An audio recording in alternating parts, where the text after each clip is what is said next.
ஓமம் இப்போ சரி. ஓமம், தேங்க்யூ. நாங்கள் இயேசு கிறிஸ்து தேவனா என்பதை குறித்து நாங்கள் கடந்த பாட வேளைகளில் ஆராய்ந்தோம். வேத வசனங்களின் அடிப்படையில் அவர் தேவன். ஆனால் அதே நேரத்தில் கேட்கப்படுகிற ஒரு கேள்வி, இயேசு கிறிஸ்து மனிதனா? அவர் மனிதன். அவர் தேவனும் மனிதனும் அதே நேரத்தில். சிலர் ஒரு கருத்து தெரிவிக்கிறார்கள், இயேசு கிறிஸ்து 80% தேவன் 80% மனுஷன் என்று சொல்லி. அப்படி சொல்றது தவறு. இயேசு 100% தேவன், 100% மனுஷன். இப்ப நாங்கள் இயேசுவினுடைய தெய்வீகத்தை, அவருடைய தெய்வீகத்தன்மை, அவர் தேவன் என்பதை நாங்கள் விசுவாசிக்கிறது, அதை ஏற்றுக்கொள்றது எவ்வளவு முக்கியமோ அதே போல அவர் மனுஷன் என்பதை ஏற்றுக்கொள்வது அதே போல முக்கியமானது. இப்போ சிலர் நினைக்கிறதென்றால் இயேசு கிறிஸ்து தேவன் என்பதை நாங்கள் விசுவாசித்தால் போதும் என்றுதான் சிலர் நினைக்கிறார்கள். அது தவறு.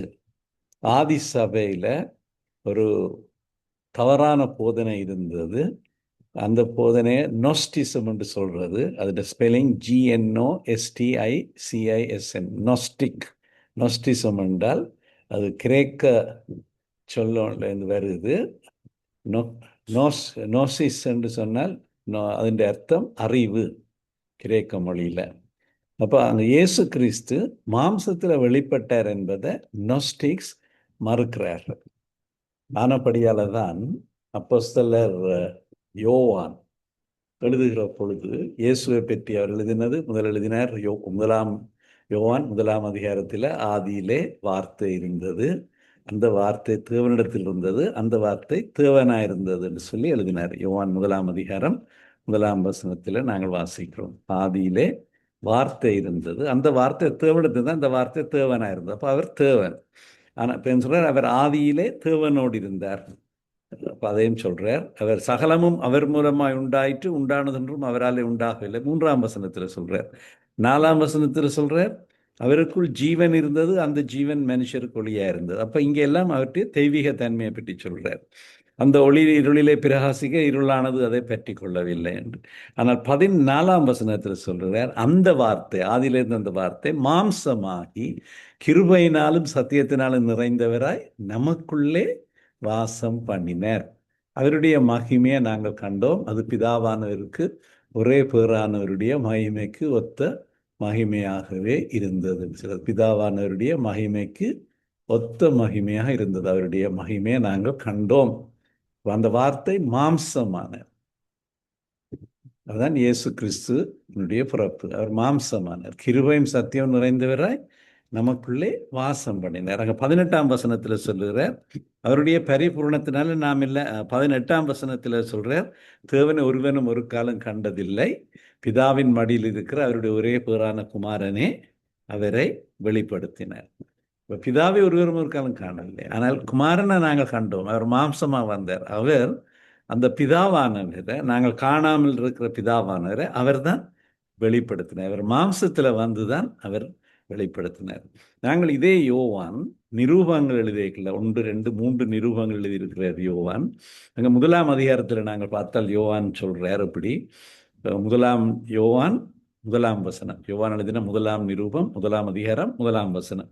அவர் சொல்றார், ஆதியில் இருந்ததும் நாங்கள் கேட்டதும் எங்கள் கண்களாலே கண்டதும் நாங்கள் நோக்கி பார்த்ததும் எங்கள் கைகளாலே தொட்டதுமாயிருக்கிற ஜீவ வார்த்தையை குறித்து உங்களுக்கு அறிவிக்கிறோம்.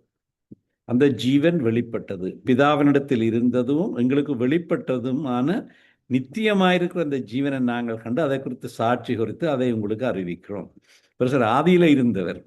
இப்போ முதல்ல நாங்கள் பார்க்கிறோம், ஆதியிலே வார்த்தை இருந்து, அந்த வார்த்தை தேவனிடத்தில் இருந்து, அந்த வார்த்தை தேவனாக இருந்தது. 1 யோவான் 1 யோவான் 1:14, அந்த வார்த்தை மாம்சமாகி, அவர் அந்த வார்த்தையா ஆதியில இருந்தவர், எப்பொழுதும் இருந்தவர், மாம்சமானார், கிருபையும் சத்தியம் நிறைந்தவராய் நமக்குள்ள வாசம், எங்களை போல ஒருவரை எங்களோட வாசம் பண்ணினவர், அவருடைய மகிமையை கண்டோம். இங்கேயும் சொல்லுகிற, ஆதியில இருந்தவர், நாங்கள் கேட்டோம், அவர் பேசினதை நாங்கள் கேட்டோம், எங்கள் கண்களால் கண்டோம், அவரை நாங்கள் கண்டோம், எங்களோட கண்களால் நாங்கள் நோக்கி பார்த்தோம், அவரை நோக்கி பார்த்தோம்.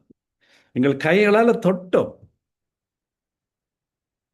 இந்த ஜீவ வார்த்தையை உங்களுக்கு அறிவிக்கிறோம். அப்போ இந்த நோஸ்டிக்ஸுக்கு சரியான ஒரு பதில் கொடுக்கிறார். நோஸ்டிசம் என்று சொல்லப்பட்ட அது இயேசு சும்மா ஒரு வெளிப்பட்டார் என்று சொல்லி அவர் மாம்சத்தில் வரையில்லை என்ற ஒரு போதனை 1ஆம் நூற்றாண்டு கடைசி பகுதிக்கு கிட்ட வந்த பொழுது யோவான் அது எல்லாத்தையும் அதற்கு பதில் கொடுக்கறதுக்காக, பதிலடி கொடுக்கறதுக்காகத்தான் இதை யோவான் எழுதின பொழுது தெளிவாக சொல்றார். அவர் எங்களுடைய மத்தியில் இருந்தார்.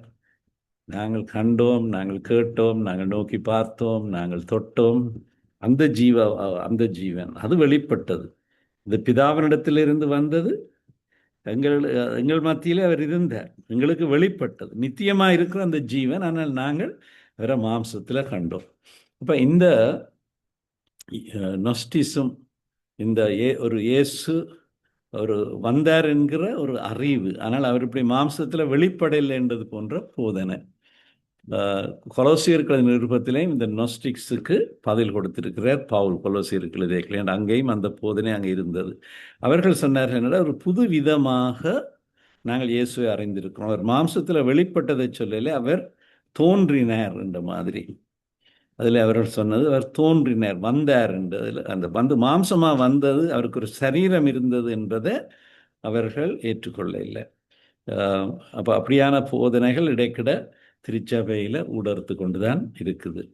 அப்போ தேவன் அவர் தேவன், அவர் பிதாவாக இருக்கிற தேவன். ஆனால் குமாரன் அவரும் தேவன். அவர் மாம்சத்தில் வெளிப்பட்ட பொழுது மனுஷனாக வந்தார். ஆனால் அவர் மனுஷனாக இருந்த வேளையில், அவர் ஒரு மனுஷ சரீரத்தை எடுத்திருந்த வேளையில் அவர் 100% தேவனாக இருந்தார். அவர் மாம்சத்தில் வந்தார். ஆனால் அவர் பாவம் செய்யலை.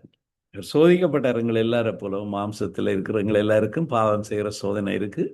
நாங்கள் இந்த சோதனையில் பாவம் செய்கிறோம். சோதனைக்கு விழுந்து சில வேளையில் பாவம் செய்கிறோம். ஆனால் இயேசு ஒன்று சோதிக்கப்பட்டு பாவம் செய்யாதவராக இருந்தார்னு சொல்லி எபிரேயர் கழுதைகளில் பவுலன்னு தெரியாது எழுதினவர் சொல்லுகிறார். அப்போ தேவன் மெய்யாகவே ஒரு மானிட சரீரத்தில் வந்தார்.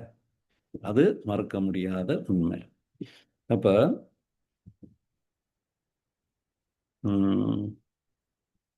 அப்போ நாங்கள் இயேசு மாம்சத்தில் வெளிப்பட்டார் என்பது மிக முக்கியம். 2ஆம் நூற்றாண்டில் அப்போஸ்தலர்களுடைய ஒரு அறிக்கை, இந்த அப்போஸ்தலர்ஸ் க்ரீட் என்று சொல்லி ஒரு அறிக்கை ஒன்று எழுதப்பட்டது.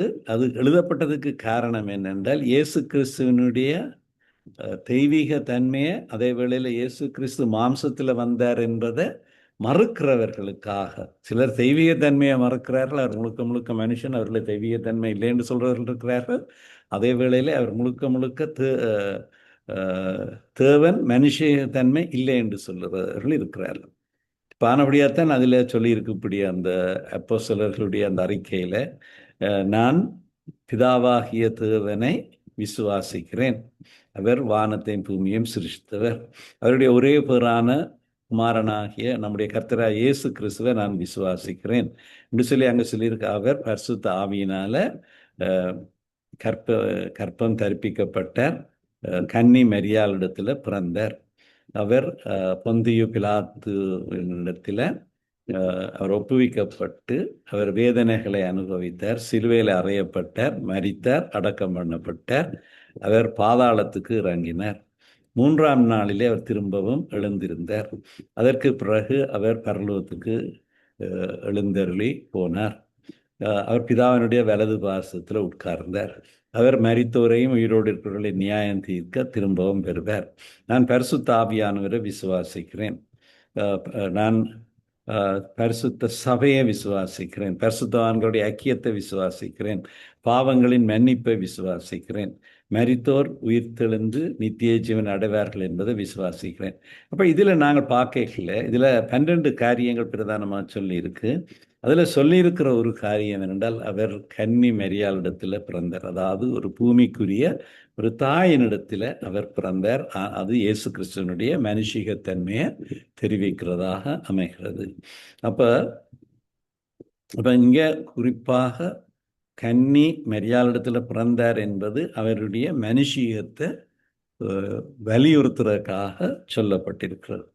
அப்போ இயேசு மாம்ச பிரகாரமாக உயிர்த்தெழுந்தார். அவருடைய உயிர்த்தெழுதலை கூட நாங்கள் சொல்கிற சரீர பிரகாரமாக உயிர்த்தோம், பொடிலி ரிசரக்ஷன். அவர் உயிர்த்தெழுகையில் ஒரு சரீரம் இருந்தது, வெறும் ஒரு ஆவி போல அல்ல ஒரு தோற்றம் போல இல்லை. அவர் அங்கே சீஷர்கள் மத்தியில் இருக்கையில் சொன்னார், என்ன பாருங்கள், நாங்கள் தோமா சந்தேகித்த பொழுது தோமா முதல் இருக்கல, பிறகு தோமா இயேசு உயிர்த்தெழுந்து தோமா கதவெல்லாம் பூட்டப்பட இயேசு அங்கே அவர்களுக்கு முன்பாக வந்தார். ஆனால் சொன்னார் தோமாவுக்கு, நீ என்னுடைய கையில் இருக்கிற காயத்தை பேர், இடுப்பில் எனக்கு இருக்கிற காயத்தை பேர், இந்த விரலை இந்த கையில் போடு, உன்னுடைய கையை இந்த விழாவில் போடு என்று சொல்லி. அப்போ அங்கே இயேசுக்கு அவர் சரீர பிரகாரமாக உயிர்த்தெழுந்தார். அவருக்கு ஒரு சரீரம் இருந்தது. அங்கே சீஷர்கள் அவர் உயிர்த்தெழுந்ததுக்கு பிறகு 40 நாட்கள் அவர்களோடு இருந்ததுக்கு பிறகு தான் அவர் பெறமறி போனார். உயிர்த்தெழுந்த பிறகு கூட ஒரு மனுஷ சரீரத்தில் தான் அவர்களுக்கு காணப்பட்டார். சரீர பிரகாரமான உயிர்த்தெழுதல் என்றது முக்கியமான எங்களுடைய நம்பிக்கை, முக்கியமான போதனை. அப்போ இயேசு அவர் மனுஷன், அதே வேளையில் அவர் தேவன். அப்போ ஒரு கேள்வி, அவர் இவ்வளவுக்கு மனுஷன் என்ற ஒரு கேள்வி. அவர் முழுக்க முழுக்க மனுஷன், அதே வேளையில் முழுக்க முழுக்க தேவன். அவர் சரீர பிரகாரமாக அவர்கள் எல்லாருக்கும் முன்பாக எழுந்தருளி போனார். இப்போ நாங்கள் எபிரேயர் 5ஆம் அதிகாரம் 7ஆம் வசனத்தில் சொல்லப்பட்டதை நாங்கள் பார்த்தால், எங்கள் எபிரேயர் 5:7 சொல்லப்பட்டது, அவர் மாம்சத்தில் இருந்த நாட்களில் படிவா சொல்லி தம்மை மரணத்தினின்று ரட்சிக்க வல்லமை உள்ளவரை நோக்கி பலத்த சத்தத்தோடும் கண்ணீரோடும் விண்ணப்பம் பண்ணி வேண்டுதல் செய்து தமக்கு உண்டான பயபக்தியின் நிமித்தம் கேட்கப்பட்டார். அவர் குமாரனாயிருந்து பட்ட பாடுகளினாலே கீழ்ப்படிதலை கேட்டார். அவர் குமாரனாயிருந்தார் மாம்சத்தில். அவர் தன்னை ஒரு சரத்தில் ஒடுக்கி அவர் குமாரனா, தேவனுடைய குமாரன், அதே வேளையில் அவர் மனுஷனுடைய குமாரனும் கூட. இப்போ இயேசு கிறிஸ்து மாம்சத்தில் வெளிப்பட்டார். அவர் அதே வேளையில் அவர் தேவன். அப்போ அவர் தேவன், அதே வேளையில் அப்போ தேவன், அதே வேளையில் அவர் மனுஷன், அதே வேளையில் அவர் தேவனாயிருக்கல மனுஷன் இல்லை போல தேவனாகவும் இருந்தார், அதே போல தேவன் இல்லை போல மனுஷனாகவும் இருந்தார். ரெண்டு பக்கமும் அங்கே காணப்பட்டது. அப்போ நாங்கள் அவர் மனுஷன் என்பதை, மனுஷியத்தில் வெளிப்பட்டார் என்பதை, அவருடைய மனுஷிகத்தன்மையை நாங்கள் காண்கிறோம். அப்போ இதை குறித்து சில குறிப்புகளை பார்ப்போம். அவர் ஒன்று கன்னி மரியாள் இடத்துல பிறந்தார். இப்போ ஒரு கன்னியின் இடத்துல பிறந்தார், அது அவருடைய தெய்வீக தன்மையை காண்பிக்குது. ஆனால் அதே வேளையில் ஒரு மனுஷி, ஒரு மனுஷ ஒரு தாயாரிடத்துல பிறந்தார். அப்போ அது அவருடைய மாம்சத்தன்மையை, மனுஷிகத்தன்மையை காண்பிக்குது. நாங்கள் இயேசுவை பற்றிய சில விஷயங்களை நாங்கள் பார்த்தால், அவர் எல்லா பிள்ளைகளும் பிறந்தது போல தான் அவர் பிறந்தார். உண்டு, அவர் மற்ற பிள்ளைகளைப் போல தான் வளர்ந்தார். நாங்கள் லூக்கா 2ஆம் அதிகாரத்தில் நாங்கள் அவர் வளர்ந்து 12 வயதாகிற காலத்தில் இருக்கிற காரியம் அங்கே சொல்லப்பட்டிருக்கு. அங்கே இயேசு தேவாலயத்துக்கு போகிறார், அவர்களுடைய பெற்றோரோட பஸ்கா பண்டிகைக்கு போகிறார். நாங்கள் வாசித்த லூக்கா 2ஆம் அதிகாரத்தில் பிள்ளை வளர்ந்து, லூக்கா 2:40 பிள்ளை வளர்ந்து ஆவியிலே பலன் கொண்டு ஞானத்தினால் நிறைந்து தேவனுடைய கிருபையும் அவர் மேல் இருந்தது. அவருடைய தாய் தகப்பன்மார் வருஷம் தோறும் பஸ்கா பண்டிகையில் எருசலேமுக்கு போவார்கள்.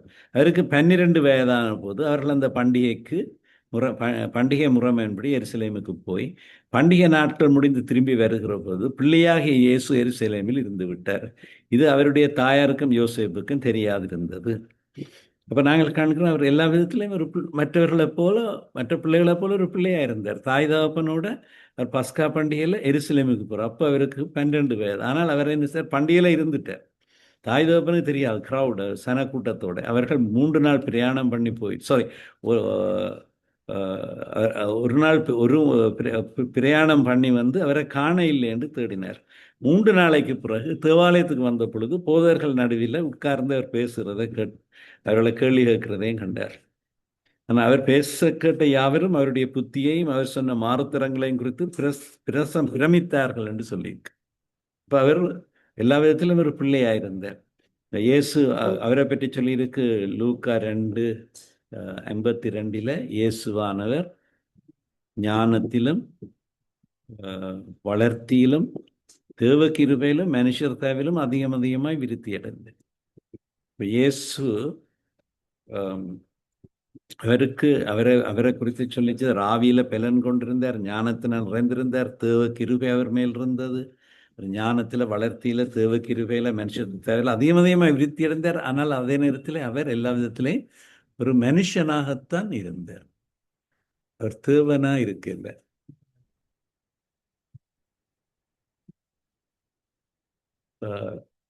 மனுஷனாகத்தான் காணப்பட்டார். அப்ப அவரை தேவன் என்று சொல்லி அவர்கள் தேவனா இருக்கலன்னு நான் சொல்லிக்கல என்றால், அவர் தேவனாக காணப்படை மனுஷனாகத்தான் அவரை கண்டார்கள். இப்ப இயேசு 30 வயதில தம்மை வெளிப்படுத்தின பொழுது கூட அங்க அவரை கண்டவர்கள் மனுஷனாகத்தான் கண்டார்.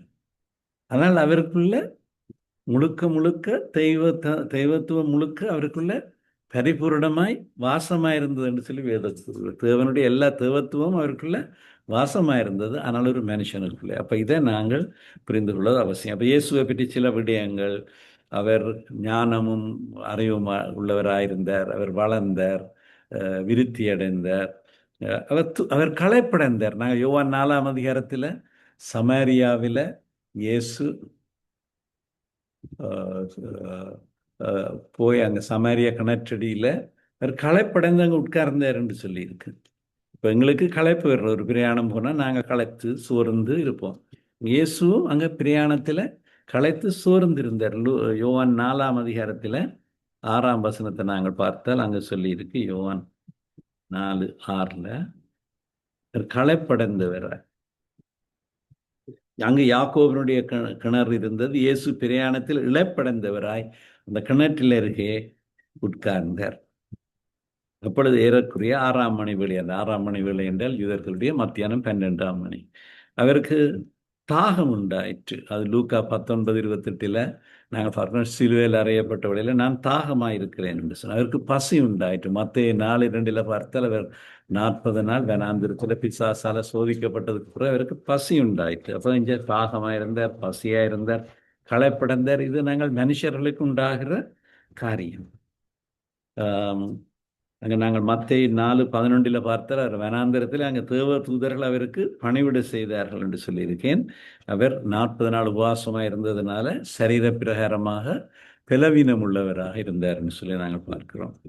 அடுத்தது நாங்கள் பார்த்தால் அங்கே அவர் சிலுவையில் அறையப்படுவதற்கு அவருடைய சிலுவையை சுமந்து கொண்டு போக பணித்தார்கள். அவருக்கு சிலுவையை சுமந்து கொண்டு போகிறது லேசான காரியமாக இருக்கல. அவருடைய சரீரம் களைப்படைந்தது, அவருக்கு இயலாமல் போயிற்று. அப்போ அவரிடத்துல இருக்கிற மனுஷீக தன்மையை நாங்கள் ஒரு பக்கத்தில் காண்கிறோம். அதே வேளையில் அவருடைய தெய்வீக தன்மையை நாங்கள் காண்கிறோம். மற்றது நாங்கள் பார்க்க போனால் இயேசு தம்மை குறித்து எப்படி சொல்லப்படுவதை விரும்பினார் என்பதை பற்றி நாங்கள் பார்ப்போம். நாங்கள் போன முறை நாங்கள் பார்த்தோம், இயேசு தேவனுடைய குமாரன் என்று சொல்லி தம்மை அவர் வெளிப்படுத்தின 2 வசனங்களை நாங்கள் பார்த்தோம். யோவான் 19:7 பார்ப்போமானால், யோவான் 19:7 பார்ப்போமானால்,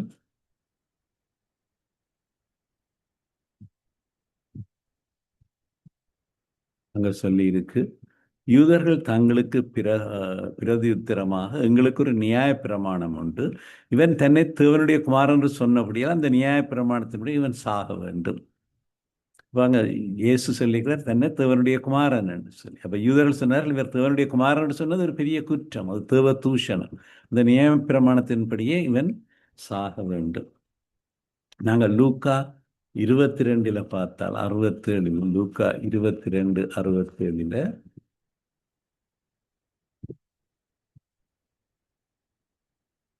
லூக்கா 22:67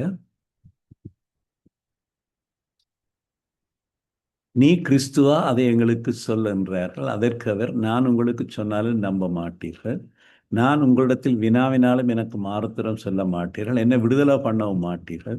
இது முதல் மனுஷகுமாரன் சர்வ வல்லமை உள்ளவருடைய தேவனுடைய வலது பார்த்தில் வீற்றிருப்பார் என்றார். அதற்கு அவர்கள் எல்லாரும், அப்படியானால் நீ தேவனுடைய குமாரனா என்று கேட்டார்கள். அதற்கு அவர், நீங்கள் சொல்லுகிறபடி நான் அவர்தான் என்றார். அப்பொழுது அவர்கள், இனி வேறு சாட்சி நமக்கு வேண்டுவது என்ன? நாமோ இவனுடைய வாயினாலேயே கேட்டோம் என்றார்கள். இவர் கேள்விக்கிறார், நீ கிறிஸ்துவான்னு சொல்லி.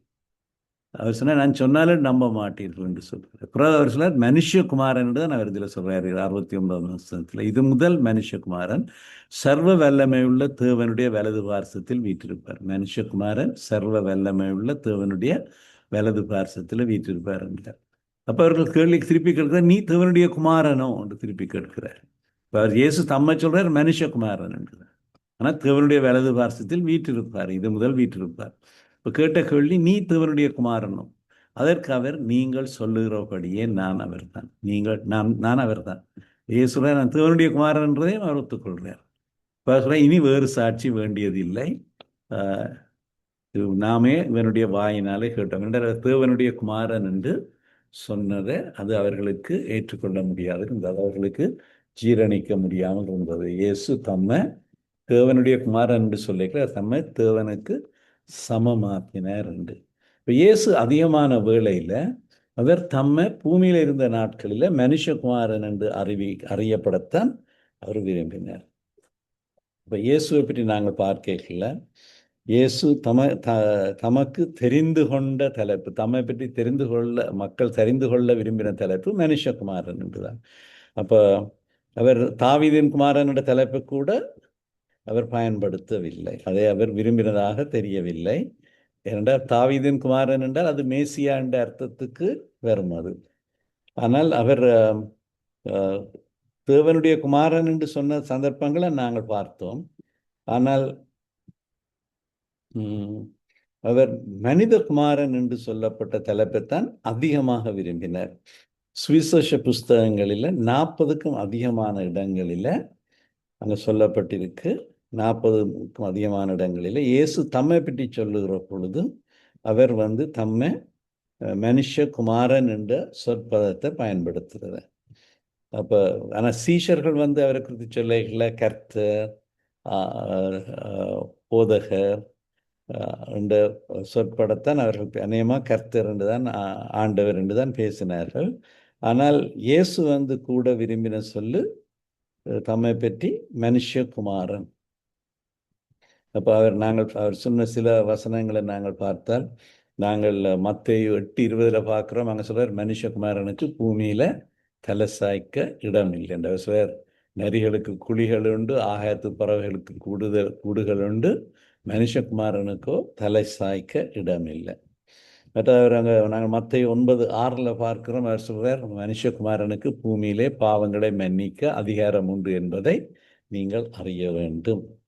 நாங்கள் மத்தேயு 12:8 பார்க்கிறோம், மனுஷகுமாரன் ஓய்வு நாளுக்கும் ஆண்டவராயிருக்கிறார் என்று சொல்லுகிறார். நாங்கள் மார்க்கு 13:26 பார்த்தால், மனுஷகுமாரன் அதிக வல்லமையோடு மகிமையோடு மேகங்கள் மேல் வருகிறதை காண்பார்கள் என்று சொல்லி. அப்போ இயேசு பல இடங்களில் மனுஷகுமாரன் என்று சொல்ல அவர் பயன்படுத்தினார். அதாவது ஆதாமின் குமாரன். எபிரேய மொழியில் சொல்வது பென் அடம் என்று. பென் அடம் என்றால் ஆதாமின் குமாரன், அல்லது அதை son of man, son of humankind, மனுஷகுமாரன். அப்போ இயேசு தம்மை மனுஷகுமாரன் என்று கூடுதலாக வெளிப்படுத்தினதை நாங்கள் சுவிசேஷங்களில் காண்கிறோம். தேவனுடைய குமாரன் என்று சொன்ன சந்தர்ப்பங்களும் உண்டு. இப்போ இதிலிருந்து நாங்கள் தெளிவாக காண்கிற ஒரு விடயம், இயேசு தேவனுடைய குமாரன், அதே வேளையில் அவர் மனுஷகுமாரனும் கூட. நாங்கள் இப்போ சொன்ன விஷயங்களை பற்றி உங்களுக்கு ஏதாவது கேள்விகள் இருக்குதோ? ஏதாவது தெளிவாக இருக்க? நான் போன முறை ரெக்கார்ட் பண்ணல மற்ற அவசரத்தில் முடிக்க வேண்டி வந்துட்டுது. இன்றைக்கு பலர் வர இல்லை, நான் அறிவிக்கலை, இன்றைக்கு லிங்க் அனுப்ப இல்லை, 2 பேர் தான் வந்திருக்கிறீங்களா. ஆனால் இதை நான் ரெக்கார்ட் பண்ணி நான் எல்லாருக்கும் அனுப்புகிறேன். நான் இதோட இன்றைய பாடத்தை முடிவு கொண்டு வர்றேன். நாங்கள் ஜெபிப்போம். கர்த்தாவே, நாங்கள் நன்றி செலுத்துகிறோம். இயேசுவானவரை குறித்து நாங்கள் தெளிவாக அறிந்து கொள்ளக்கூடியதாக ஆண்டவரே எங்களுக்கு அவர் தேவகுமாரன், அதே வேளையிலே அவர் மனுஷகுமாரன். அவர் 100க்கு 100 தேவன், 100க்கு 100 மனுஷன். அதே வேளையிலே இவற்றை நாங்கள் தெளிவாக விளங்கிக் கொள்ளத்தக்கதாக எங்களுக்கு வழிநடத்தினதுக்காக நன்றி சுவாமி. இந்த நாளிலே இந்த நிகழ்ச்சியிலே கலந்து கொண்டிருக்கிற இந்த சகோதரர்களுக்காக நன்றி. இந்த செய்தியை நாங்கள் எல்லாரும் தெளிவாக புரிந்து நாங்கள் பயனடைய இயேசுவானவர் யார் என்பது குறித்த தெளிவான சிந்தை எங்கள் ஒருவருக்கும் உண்டாக எங்களை வழி நடத்துங்கள். இயேசு கிறிஸ்துவின் நாமத்தினாலே ஜெபிக்கிறோம் தகப்பனே. ஆமென். ஆமென். ஆமென். Thank you pastor, thank you. இன்னைக்கு யாருமே வரல, என்னன்னு தெரியல.